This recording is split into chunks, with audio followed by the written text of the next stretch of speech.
para que la próxima clase nos aboquemos con los signos y síntomas y podamos terminar en una sola clase.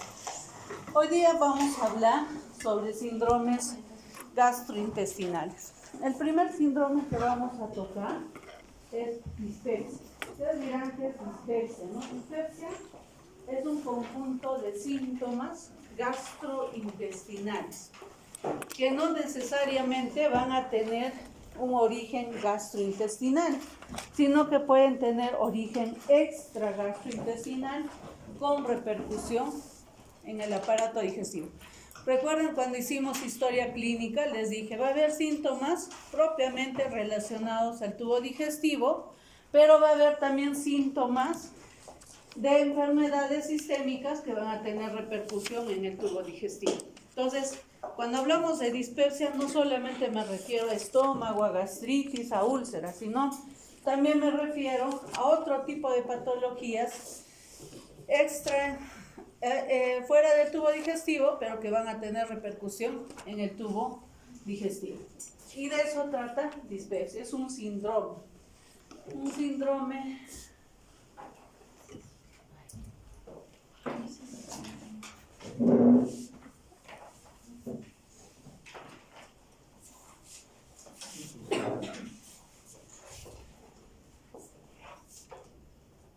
¿Tú tienes el control?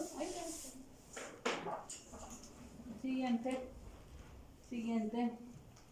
Entonces, cuando nosotros hablamos de dispepsia, hay un consenso. ¿Qué es el consenso de Roma? Roma es un consenso que se realiza obviamente en Roma, donde los expertos en gastroenterología se reúnen cada cierto tiempo, 2 a 3 años, para establecer los criterios diagnósticos de la gran mayoría de patología gastrointestinal, sobre todo de aquellos que son relacionados con causas funcionales. A eso se llama consenso de Roma. Antes hubo un consenso de Roma 1, un consenso de Roma 2, ¿no? Y en el 2 decía, este es un grupo heterogéneo de síntomas, cualquier síntoma que hable sobre la pared superior, que podían ser dolor cólico, distensión, sensación de llenura, ardor, náuseas, regurgitación, eructos, cualquiera de estos síntomas. Pero no hacía diferenciación entre lo que era, digamos, una causa funcional y una causa orgánica. Entonces, por eso es que posteriormente hay otro consenso, que es el consenso de Roma 3. Entonces, cuando nosotros hablamos de dispepsia, dice que una sola persona, la persona podría tener varios síntomas en realidad, podría tener gases, podría tener hinchazón, podría tener dolor, podría tener náuseas, saciedad precoz, ardor epigástrico, vómitos. Una sola persona podría tener todos esos síntomas. Podría haber solamente 2 de los 5 o 6 síntomas que hemos mencionado. Basta que el paciente tenga una sola sintomatología, entonces eso ya era dispepsia. Cuando nosotros hablamos de dispepsia, la dispepsia es un cuadro relativamente frecuente, más frecuente que la gastritis, más frecuente que la úlcera. Lo que pasa es que muchos de estos cuadros han sido subestimados, no han sido adecuadamente tratados. Por ejemplo, ustedes cuando, digamos, tienen alguna molestia, tienen hinchazón, gases, eructos, entonces dicen, bueno, será indigestión, van a la farmacia, se compra una pastillita, un bismutol, una pastilla masticable y se les pasa, ¿no? Por eso es que este es un diagnóstico subestimado, porque muchas de las personas no acuden a un centro para poder hacer el diagnóstico, sino recurren a las medidas caseras, a las medidas higiénico-dietéticas o a la farmacia. Por eso es que no podemos tener una casuística real, ¿no? Cuando nosotros hablamos de dispepsia se puede clasificar en 2 tipos, dispepsia orgánica y dispepsia funcional. En realidad, casi la gran mayoría de patología del tubo digestivo, la gran mayoría, van a ser orgánicos y van a ser funcionales. Y acá es importante que ustedes sepan diferenciar qué cosa es orgánico. Orgánico quiere decir que existe una causa subyacente que está produciendo la molestia. Llámese helicobacter, llámese parásitos, llámese infección gastrointestinal, llámese ingesta medicamentosa, ingesta de quimioterápicos, cualquier causa detectable que esté produciendo las molestias. ¿Qué cosa es dispepsia funcional? Cuando nosotros hemos descartado todas las causas orgánicas del tubo digestivo y fuera del tubo digestivo y no ha habido una causa que haya podido explicar estas molestias. Y acá es importante que ustedes sepan, porque muchos dicen, bueno, dispepsia funcional, si este chico se está haciendo, seguramente por llamar la atención, no tendrá ni molestia. Eso no es así. La persona que tiene un cuadro funcional, independientemente sea dispepsia, sea gastritis, sea úlcera, independientemente de eso, la persona siente las molestias. Ahora, ¿por qué sentirá las molestias? Eso lo vamos a explicar más adelante, ¿no? Entonces, para hablar de dispepsia funcional, quiere decir que la causa orgánica ha sido excluida. Para eso le hacemos la historia clínica, ¿no? Para eso le preguntamos sus factores de riesgo, sus antecedentes, su sintomatología, su ocupación, para ver si alguna de estas cosas tiene que ver con su problema actual. Por ejemplo, viene una paciente y dice pues que tiene artritis reumatoidea, que tiene lupus y artritis reumatoidea, y que por eso el médico reumatólogo le da pues corticoides, le da hidroxicloroquina, le da antiinflamatorios, ¿no? Y entonces la paciente empieza a presentar síntomas dispépticos, de ardor, de hinchazón, de flatulencia, de disconfort.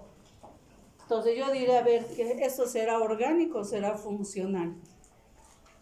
¿Qué opinan? ¿Será orgánico o será funcional? Orgánico, porque el paciente tiene un factor de riesgo detectable. Está tomando corticoides que son gastrolesivos, está tomando antiinflamatorios que son gastrolesivos. Entonces yo tengo que excluir toda causa orgánica, para eso le he hecho la historia clínica, para eso le he preguntado si tenía antecedentes, si tomaba medicamentos, ¿no es cierto? Para eso, a ver, digamos otro paciente, un paciente que viene por hoy, donde crían bastantes ovejas, ¿no? Viene por dolor abdominal, epigástrico, tipo punzada, de leve intensidad, no irradiado, que alivia, dice, cuando toma un antiespasmódico. Viene por eso. Entonces, cuando le toman, digo, bueno, parece síntomas dispépticos, le haremos una ecografía. Y en la ecografía, dice, tiene un quiste a nivel del lóbulo hepático izquierdo, cercano, dice, a la curvatura menor del estómago. Entonces les pregunto, ¿no? Ese paciente que está diciendo que tiene estos síntomas dispépticos y dentro de todo lo que ustedes le han pedido para descartar organicidad, hemograma, perfil hepático, urea, creatinina, parasitológico, han encontrado este quiste que está en el lóbulo hepático izquierdo, ¿no? Y que está colindante con la curvatura menor del estómago. Les pregunto, ¿habrá una causa orgánica acá de la dispepsia? O les planteo otra pregunta. El mismo paciente, ¿no? El mismo paciente, pero dice que viene con otra ecografía, todo está normal, pero tiene una ecografía donde tiene un quiste hepático en el lóbulo hepático derecho, en el segmento 7, de 7 milímetros. ¿Cuál de ellos será orgánico? ¿Cuál de ellos será funcional? A ver, ¿quién quiere ganarse un punto en el examen?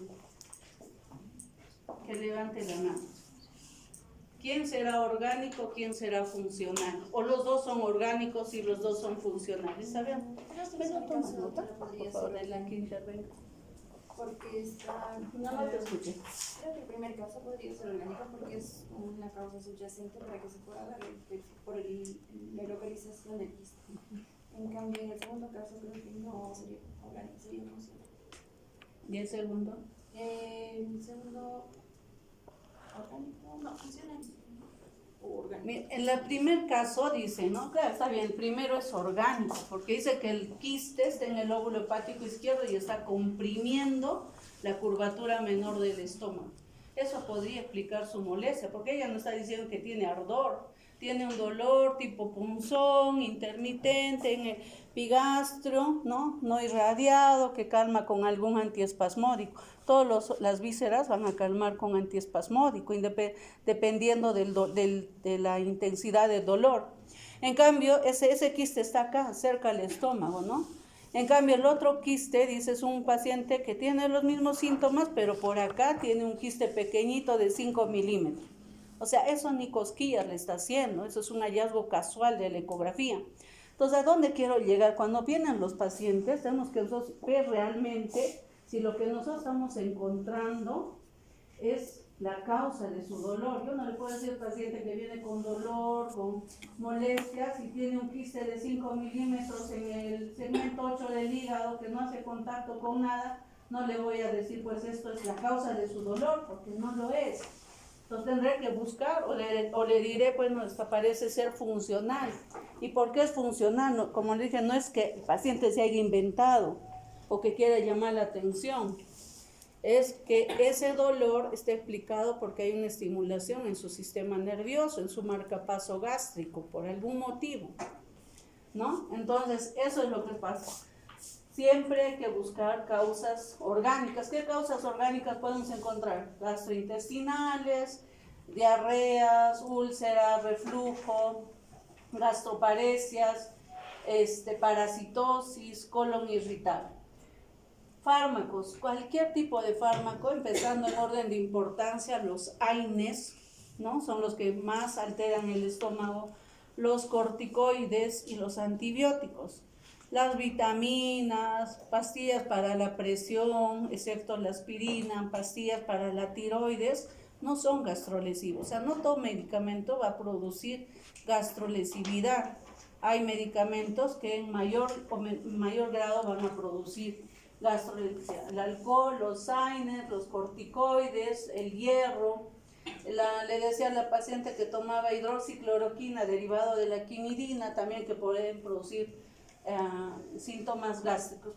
Pancreáticos, pancreatitis crónica. Los pacientes con pancreatitis crónica no tienen dolor intenso como la pancreatitis aguda, pero tienen disconfort, diarreas tipo esteatorrea, que también le produce síntomas dispépticos. Enfermedades sistémicas, hemos hablado ya de la diabetes mellitus, que puede producir una gastroparesia. Enfermedades tiroideas como el hipertiroidismo, el hipotiroidismo, ¿no? Que puede producir diarrea o puede producir estreñimiento.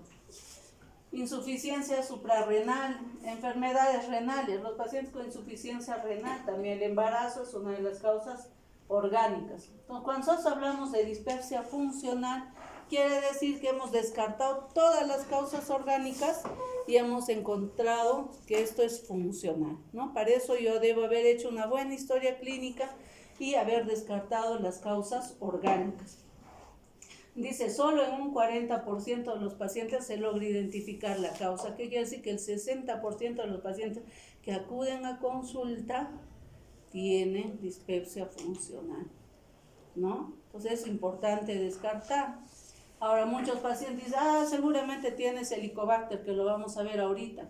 Todos acá, si ustedes se hacen un test del aliento, un test serológico, les aseguro que el 99.9% de ustedes tienen Helicobacter. Eso no quiere decir que todos tengamos síntomas. Y tampoco eso le podemos decir al paciente, puede tener su Helicobacter, pero si el Helicobacter no le está produciendo ninguna alteración, ningún síntoma, entonces no le podemos decir el Helicobacter es el causante de todo esto, ¿no? Entonces eso es importante que ustedes puedan diferenciar. No todo lo que encontramos es la causa de lo que el paciente refiere. Por eso dice que es un criterio de exclusión. A nadie podemos catalogar como funcional si no hemos descartado lo orgánico. Les decía que había el consenso de Roma II, el Roma III ya ha hecho un poquito más específico la clasificación y dice, para hablar yo de dispepsia, no es cualquier síntoma. Estos síntomas tienen que haber empezado 6 meses antes, de forma intermitente, y deben haber empeorado desde hace 3 meses, o sea, de forma continua.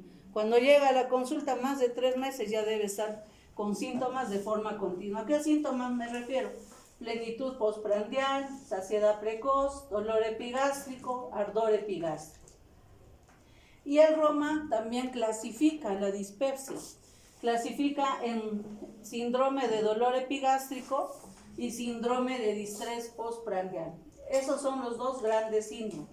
¿Por qué se caracteriza el síndrome de dolor epigástrico? Dice, porque igual, el primer criterio es el tiempo. En todos los diagnósticos funcionales, el primer criterio es el tiempo. Roma siempre habla del tiempo. No cualquier persona, digamos, viene ayer desde hace 5 días, me está doliendo la boca del estómago. No es dispepsia, porque no cumple el criterio del tiempo. 6 meses de forma intermitente, 3 meses de forma continua. ¿A qué síntomas se refiere? A un dolor o ardor intermitente localizado en el epigastrio de intensidad leve, moderada a grave, mínimo una vez por semana. Ese dolor no tiene que ser generalizado y no tiene que estar relacionado a la defecación o flatulencia. El síndrome de distrés postprandial, lo mismo, 6 meses antes, 3 meses de forma continua, alguno de estos criterios. Y cuando habla de distrés postprandial, habla de dos cosas. Habla de plenitud postprandial y habla de saciedad precoz. ¿Cuál es la diferencia entre plenitud postprandial y saciedad precoz? A ver, un punto para el examen. ¿Quién podría hacer la diferencia entre plenitud postprandial y saciedad precoz? ¿Quién quiere intervenir? A ver. Creo que la saciedad precoz sería que no llegan a terminar a sentirse llenos, no, se sienten llenos con poco alimento. ¿Ese quién es? Saciedad precoz. ¿Ya? Y la plenitud postprandial es que aún después de haber comido, sienten que falta aún comer. Saciedad precoz está bien. Plenitud postprandial, ¿qué quiere decir? Que el paciente come lo que tiene que comer, lo que come siempre, pero después de haber comido se sienten llenos, hinchados, pesados, ¿no? La saciedad precoz significa que no llegan a terminar lo que habitualmente comían. Ya no, si antes comían sopa y segundo, ahora comen solo sopa. En cambio, en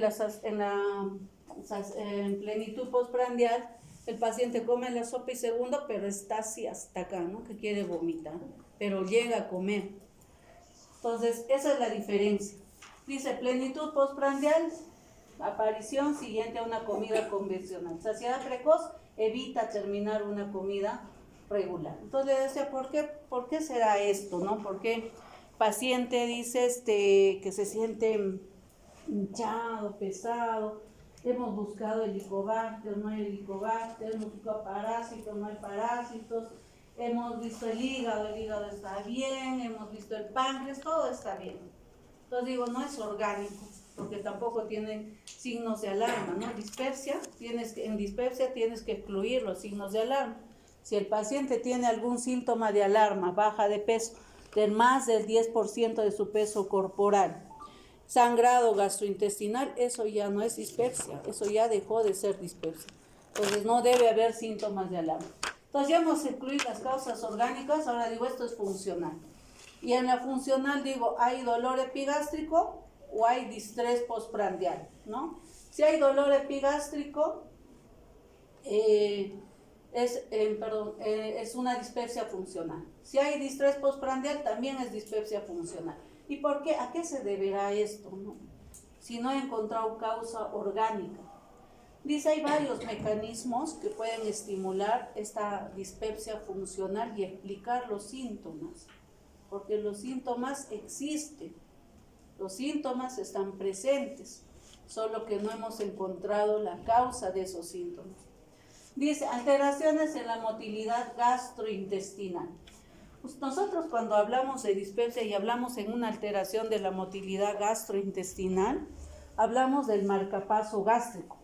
Así como hay un marcapaso cardíaco, hay un marcapaso gástrico. Cuando el paciente come la comida, ¿no? Pasa los mecanismos deglutorios, ya sea bucal, faríngeo, esofágico y llega al estómago. Una vez que llega al estómago, pasa por 3 mecanismos peristálticos en el esófago, llega a la comida, se abre el esfínter esofágico inferior y la comida, el primer lugar donde se deposita es en el fondo gástrico. Llega al fondo gástrico y del fondo gástrico empieza a discurrir por la curvatura menor. Ese es el bolo alimenticio. No va por la curvatura menor, va con la curvatura mayor. Cuando llega entre la unión entre estómago y antro, ahí hay una bomba que se llama marcapaso gástrico. No lo vemos obviamente en endoscopía. Es una bomba eléctrica que cuando capta el alimento, capta lo que ustedes han ingerido, esa bomba se activa. Y esa bomba activada hace que el antro empiece a distenderse para recepcionar la comida y poder impulsar su paso hacia el píloro. Todo ese proceso dura 8 horas. Para que ese estómago, desde que ustedes han ingerido el pan y pase al intestino, son un promedio de 8 horas, ¿no? ¿Qué pasa cuando hay dispepsia funcional? Ese marcapaso gástrico, por una alteración de su sistema nervioso autónomo, no se activa. Y el paciente, ¿qué es lo que va a sentir? Va a llegar la comida acá, pero va a llegar a un lugar que no ha sido preparado para recibir el alimento, que no se ha distendido, o sea, que está contraído. Si llega la comida ahí, ¿qué va a sentir el paciente? Va a sentir llenura, va a sentir saciedad, que la comida no ha sido recepcionada por un antro distendido. Eso es lo que pasa, por eso el paciente siente saciedad precoz. Entonces, por eso es importante que yo sepa diferenciar, esto es dolor epigástrico o esto es saciedad o es distrés postprandial. Porque si este problema es del marcapaso gástrico, yo le doy un prokinético, voy a estimular su movimiento gástrico y la bomba se va a activar, se va a distender el antro y el paciente va a sentir alivio. Por eso es importante que nosotros sepamos diferenciar. Así que ya saben, cuando llegue un caso clínico a vuestro examen y les digan cuáles de estos dos es y de qué se va a beneficiar, ya saben qué responder. Entonces les decía, el otro mecanismo está básicamente relacionado a la hiperestesia visceral y al sistema nervioso autónomo que comanda todo el estómago. Entonces, hay una alteración. ¿Por qué no se activará pues el marcapaso? Porque hay una alteración a nivel de su sistema nervioso simpático, parasimpático, de su sistema nervioso vegetativo. Por eso es que no se altera. Por eso decía, funcional tiene que ver con el sistema nervioso. No es que se inventen, eso tenemos que sacarnos de la cabeza. No se inventa, realmente tiene la molestia, pero hay que descubrir dónde está. Y dice factores psicosociales, porque también se ha visto que este marcapaso gástrico, por estimulación de su sistema nervioso, se inhibe cuando hay situaciones que alteren tu sistema nervioso de tipo emocional, estrés, ansiedad, depresión, preocupación, etcétera, alteran ese mecanismo. Por eso se explica la dispepsia funcional. Entonces ya saben que de ahora en adelante el paciente no está loco, el paciente no está entendido, no es una persona comprendida. Los que no los comprendemos somos nosotros, ¿no es cierto? Entonces, algunas literaturas también hablan de dispepsia aguda y también de dispepsia crónica. Lo que nosotros vamos a tomar en este curso son los criterios de Roma. Roma nos habla, para hablar de dispepsia, 6 meses, intermitente 3 meses de forma continua. Entonces, cuando yo tengo un paciente con dispepsia, ¿qué cosa voy a investigar? Primero, ¿tiene síntomas dispépticos?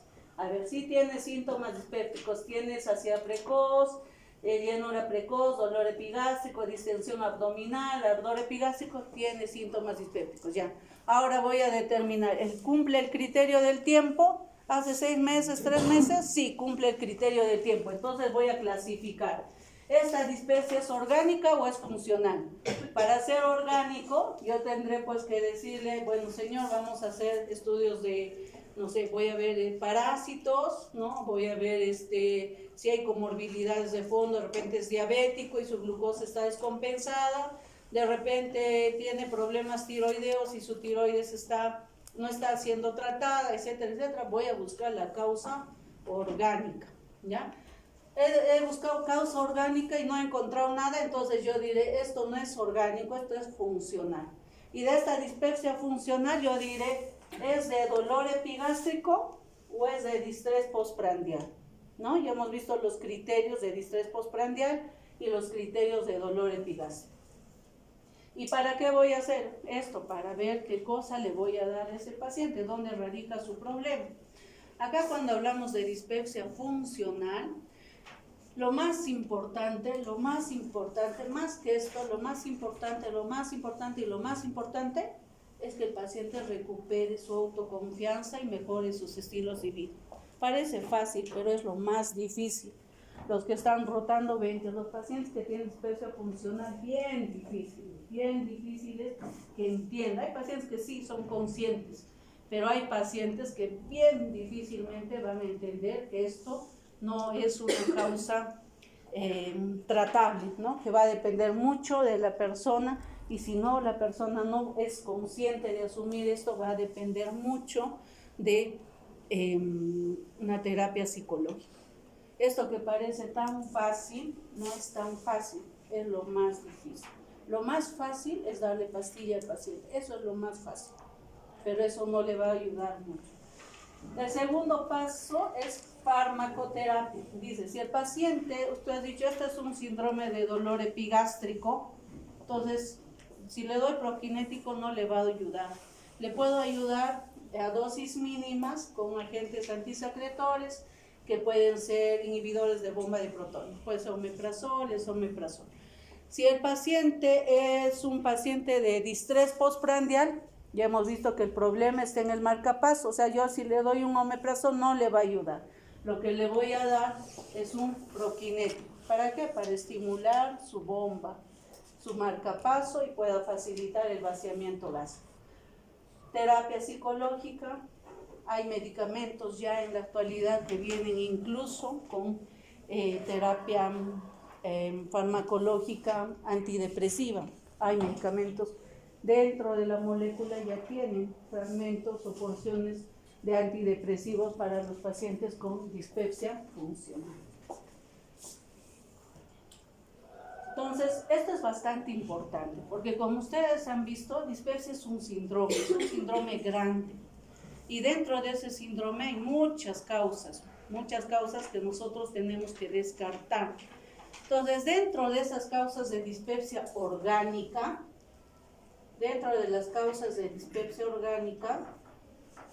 puedes poner el otro. Habíamos visto en el grafiquito que decía, ¿no?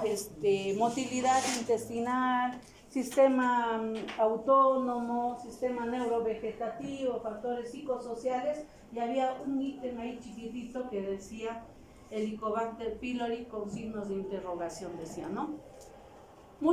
Algunos creen todavía que Helicobacter pylori podría producir una dispepsia funcional, pero si ya no encajaría dentro de lo que es dispepsia orgánica, ¿no? Porque es una causa orgánica palpable. Si el paciente tiene síntomas y tiene Helicobacter, tiene que eliminarse el Helicobacter, ¿no es cierto? Entonces ya no sería funcional, porque ya hemos encontrado una causa orgánica. Entonces, la principal causa de dispepsia orgánica y de varios síndromes que vamos a ver más adelante, que son gastritis, úlcera péptica, cáncer, linfoma gástrico de bajo grado, todos ellos tienen relación con el Helicobacter pylori. Miren que esta es una bacteria tan chiquitita, pero que puede producir tanto daño, porque puede producir cáncer, puede producir linfoma. Muchas de las personas que tienen en algún momento Helicobacter cáncer, han tenido Helicobacter mucho tiempo y no lo han tratado. Y la idea no es tratar, la idea acá no es tratar.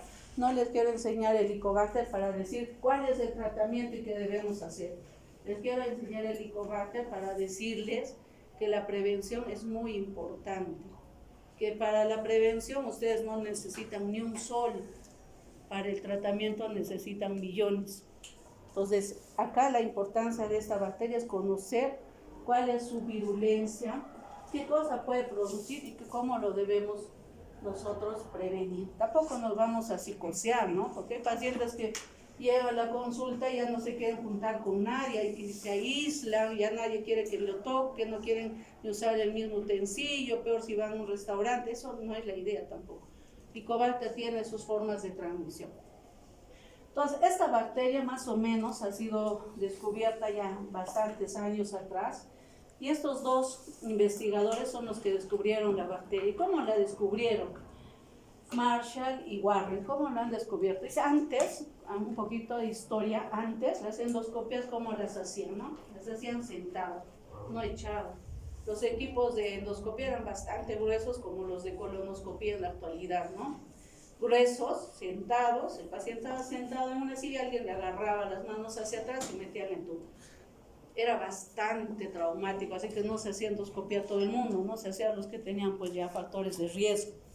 Entonces, ahí encontraron que los pacientes a los que hacían eran pacientes con sospecha de cáncer, pacientes con sospecha de úlcera, que habían sangrado, etc. No hacían las gastritis, como ahora hacen a las gastritis, o preventivos, no hacían. Y ahí casi en todas las biopsias que ellos tomaban encontraban la misma bacteria. Entonces dijeron, esta es la causa de la bacteria.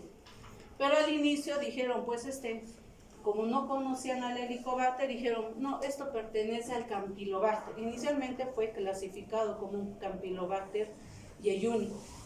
Pero cuando lo vieron mejor, dijeron, pero el Campylobacter tiene esa forma, pero no tiene los flagelos.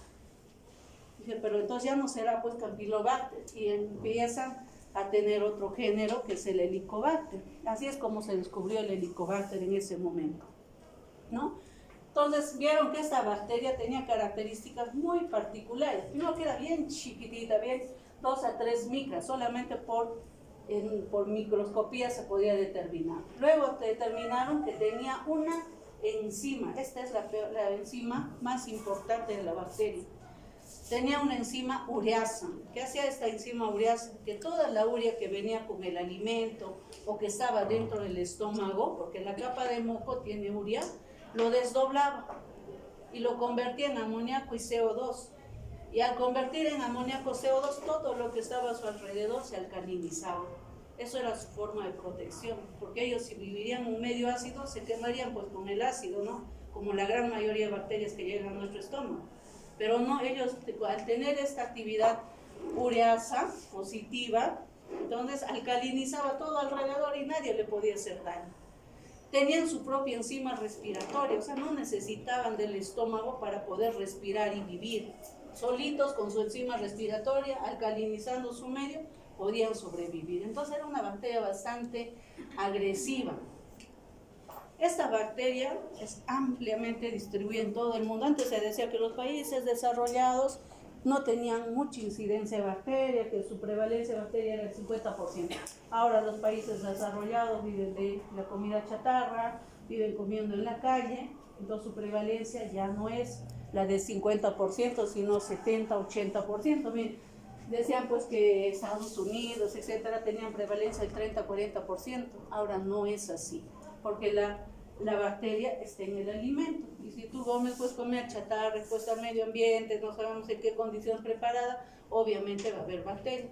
Y nosotros que estábamos acá, por acácito, teníamos casi el 90% de prevalencia, ¿no? Pues seguimos teniendo en realidad esa prevalencia, no solamente por la comida, sino porque hay por las medidas higiénico-sanitarias que tenemos actualmente. Entonces, cuando nosotros tenemos bacteria, no es que yo la bacteria la haya adquirido recién en mi etapa adulta, cuando he empezado a tener síntomas. La bacteria lo hemos adquirido cuando éramos niños, cuando jugábamos en nuestra casa, con nuestras manos sucias, se caía tu plátano, te agarras tu plátano, igual te lo comías, en ese momento has adquirido. Pero tu sistema inmunológico era tan eficiente que contenía esa infección y no hacía síntomas. Por eso es que los niños, bien difícil, salvo que sea un niño abandonado, no tiene síntomas. Y empezamos a hacer nuestros síntomas ya cuando nuestro sistema inmunológico, que vamos a ver ahora, ha claudicado, ¿no? Empezamos a tener síntomas y ya no estamos infestados, sino estamos infectados. ¿Qué cosa favorece la presencia de Helicobacter pylori? El hacinamiento, por eso es que hay más prevalencia en las zonas C y D de bajos recursos económicos y el saneamiento ambiental deficiente. Pero la comida es un gran problema, porque ustedes estarán en el estrato A, B, pero háganse una prueba de Helicobacter, los reto a que hagan una prevalencia de Helicobacter en el salón de semiología digestiva 1A, creo que no, o 1B, y les apuesto que tienen 90% de Helicobacter. Y eso no quiere decir que no están en los estratos más bajos. ¿Por qué? Porque no van a vuestra casa, están todo el día comiendo en la calle, lo que encuentran, lo que pueden, ¿no? Y ahí está la bacteria. ¿Cómo podemos prevenir? Simplemente comiendo bien, lavándonos bien las manos, nada más. Con eso, comiendo una comida adecuada del día, no guardada, recalentada. La transmisión es fecal oral, o sea, ¿qué quiere decir? Alimentos contaminados, agua contaminada, fruta contaminada.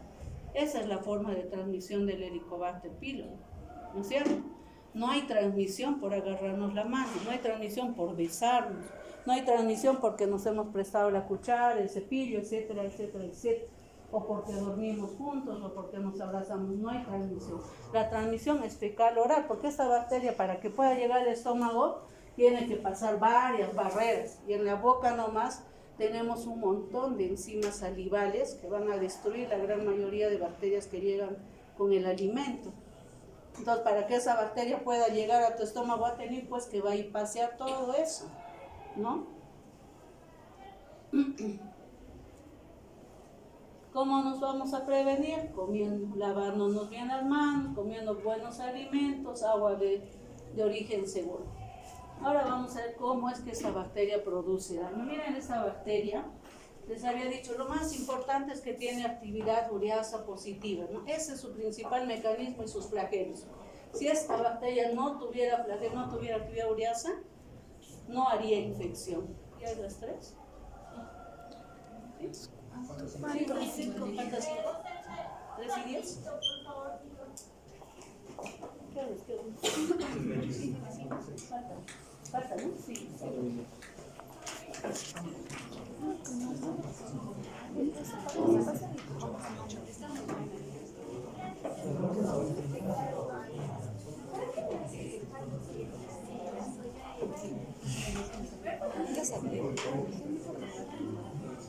Yo voy a hacer fotos. Entonces les decía, esa es su principal actividad agresiva, su actividad ureasa. Por ahí empieza. Tiene su enzima respiratoria propia que le permite sobrevivir en medios hostiles, pero miren en este lado, tienen enzimas oncogénicas, por eso es que produce cáncer. Tiene el SAHA, el BAHA, el OPA y muchos otros agentes oncogénicos. Pero estos agentes oncogénicos no se activan en todos. O sea, no todos nos vamos a activar. Para que estos agentes oncogénicos se activen, quiere decir que hay factores de riesgo. Mucho Helicobacter, muy malos hábitos alimentarios, historia genética de cáncer gástrico que va a activar esto, ¿no? Ya habíamos hablado de la actividad ureasa, mire cómo hace su nicho ecológico. Todo lo que está a su alrededor lo alcaliniza. Por eso es que el Helicobacter, el ácido no lo puede matar.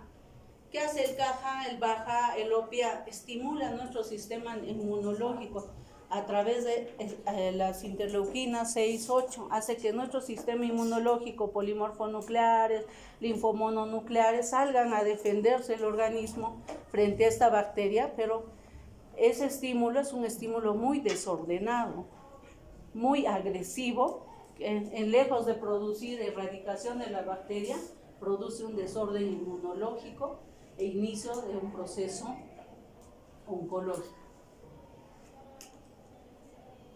Este gráfico es para explicarles cómo llega el Helicobacter a nuestro estómago. Como les decía hace un ratito, si nosotros hacemos un estudio acá, 90% de los Helicobacter estamos infestados. Muy diferente de infectados. Todos estamos infestados, tenemos la bacteria, pero no hemos hecho síntomas. Cuando yo digo que estoy infectado, Cuando esa infestación, esa presencia de esa bacteria va a empezar a producir síntomas. Dice, por eso habla de colonización. Puede estar en mi estómago años y años. Si no tengo molestias, no lo elimino, que siga nomás. Y miren, a través de su ureasa y a través de sus flagelos. Pasa a la segunda etapa, persistencia del daño. Y ahí intervienen otras enzimas. Intervienen las adhesinas, los lipopolisacáridos, las proteasas. Acá hablamos de infección. El paciente ya está, la bacteria ya está haciendo daño en esa persona y está empezando a producir síntomas dispépticos que ya hemos visto: ardor, flatulencia, disconfort. Inducción de daño, ¿no? ¿Qué quiere decir inducción de daño? Activación de sus genes oncogenes. El Helicobacter pasa por todas estas etapas. La gran mayoría, el 90%, están en colonización. Un 60% va a llegar a la persistencia y menos del 5% va a llegar a inducción del daño. O sea, no todos vamos a hacer cáncer en algún momento. Va a depender de muchos factores. ¿Cuáles son las 4? ¿Me dicen ya? ¿Y ya? ¿Falta? Un minuto ya. Es que estamos corriendo porque nos estamos un poquito desfasados con el sílabus y no es bueno. ¿Cómo hace el daño Helicobacter pylori? ¿No? Cuando es un daño agudo, dice dentro de las 4 semanas que ustedes han adquirido la bacteria, los primeros que salen son los polimorfos nucleares, ¿no es cierto? Linfomononuclear, eosinófilos, basófilos, neutrófilos, todos los que son polimorfonucleares van a salir y van a tratar de contener la infección y eliminar al germen. Eso dentro de las primeras 4 semanas. Si la infección no es contenida dentro de las primeras 4 semanas, ¿quién va a salir? Los otros soldados mayores, ¿no es cierto? Los linfomononucleares, a tratar de eliminar esa bacteria. Si estos después no pueden lograr eliminar la bacteria, va a empezar toda la secuencia que hemos dicho, de colonización, persistencia e inducción de daño. Hasta ahí, chicos. Esta repito más que antes que se nos vaya la idea. Entonces les decía, ¿cómo es que el Helicobacter pylori llega al estómago, nos coloniza, vivimos en armonía con ellos hasta que se rompe la amistad y empieza a haber desequilibrio? Eso es la primera fase. Si esto pasa, persiste, va a haber una infección aguda, y si hay infección aguda, ¿qué hay? Polimorfonucleares. Luego dice, bueno, no han podido contener, no han sido suficientes, vienen los linfomononucleares, más de 4 semanas, infección crónica. Y esa infección crónica pueden haber varias situaciones. Pueden desarrollar gastritis, crónica atrófica y no atrófica. Vamos a ver más adelante en gastritis a qué se refiere atrófica y no atrófica. Puede desarrollar úlcera. Si esto no ha sido contenido y sigue habiendo Helicobacter, podemos migrar a metaplasia. Luego de metaplasia podemos migrar a displasia y finalmente podemos migrar a cáncer. Esto es lo que se conoce como secuencia de Corea. Acá hemos dicho estamos en 90%, acá estamos 80%, acá estamos 70%, hasta llegar acá que es menos del 5% del cáncer gástrico. Esta secuencia no es absoluta, entonces no podemos decir al paciente, señor, si no tomas tratamiento para Helicobacter te va a dar cáncer, ¿ah? Y el paciente se va a psicosear, ¿no es cierto? Puede haber una posibilidad, pero no es absoluta. Muy bien, continuamos la siguiente clase.